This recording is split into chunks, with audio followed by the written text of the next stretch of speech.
I talk to a lot of people about their MBAs right now. And my first question is, what is your objective out of your MBA? Well, the MBAs we meet are the ones that are like, oh, I signed up because either one of two reasons. My parents expected me to. Yep. Right? This was it. I was shifted, Natural right? progression. Or, this is because I'm getting this job. Yep. Or I want to get that job.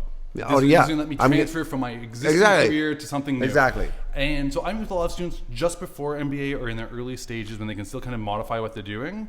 And my big question is, what's your objective in doing so? Because if you're trying to get a differentiator to stand out from the crowd, an MBA is not going to do that for you and hasn't for at least the last 5 years, if not even longer. What I always say is, what's the skill set you're trying to develop?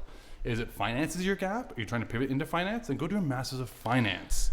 So, it is way more valuable for you. Yeah, but let's go here, Jared. And I was going to introduce you as Jared Kligerman, former database entry professional at Witz, former customer liaison, former rigger that had to break the rooms down. You came in, you were finishing your MBA the last year. Yeah.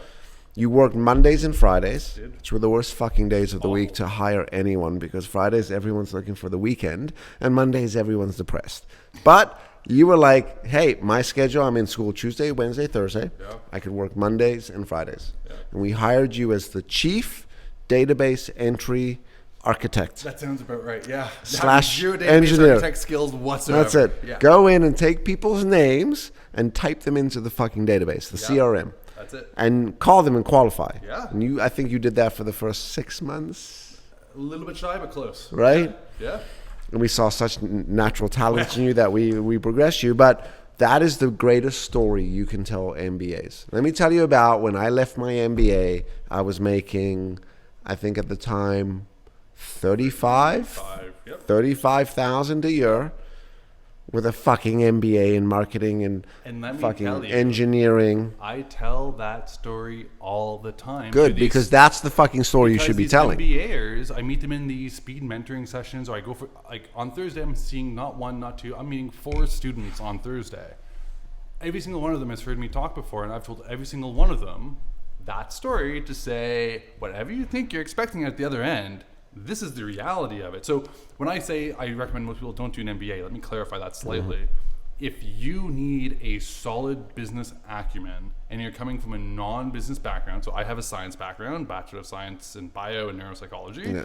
I needed which only helped you with brewing beer. That's brewing beer, talking to people, understanding psychology, doing personality assessments, all that stuff. So if you're in that situation when you do need a solid understanding of business fundamentals at large, an MBA is 100% the right choice for you.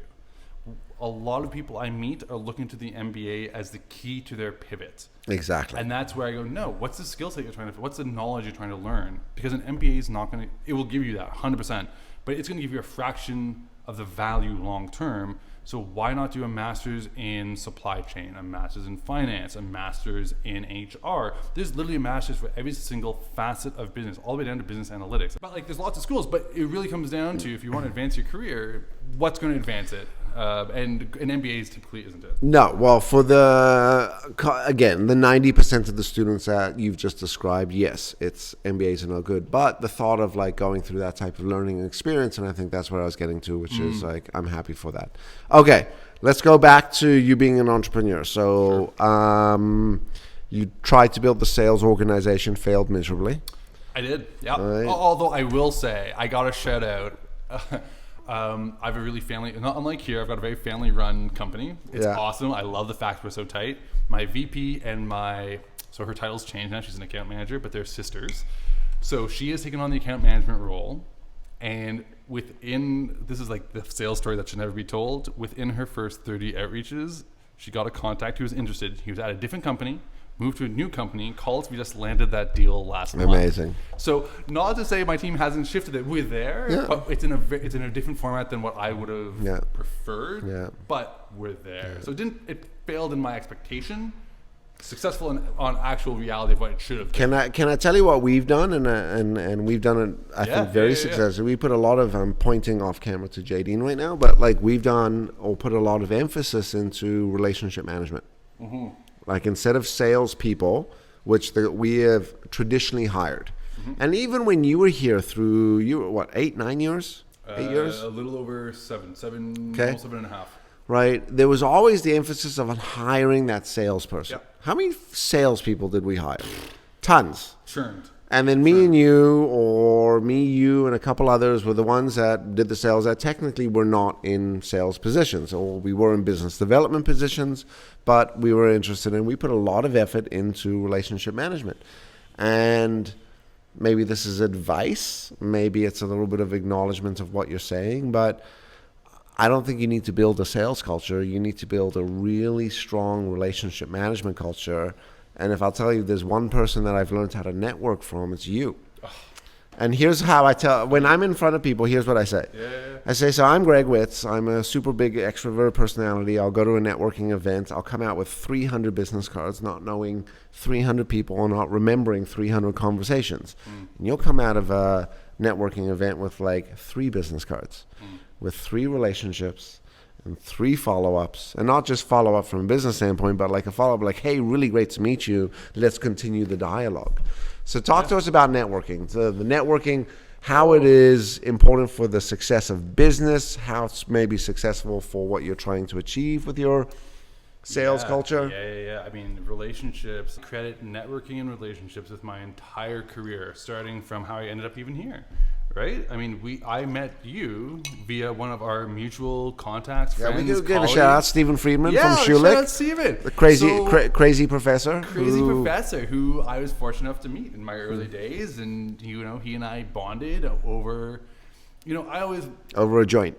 No, oddly enough. Okay. No. We kept it clean. We were student and teacher. Like, it was very professional. But not that Stephen or Jared smoke weed. Either one of them. Never.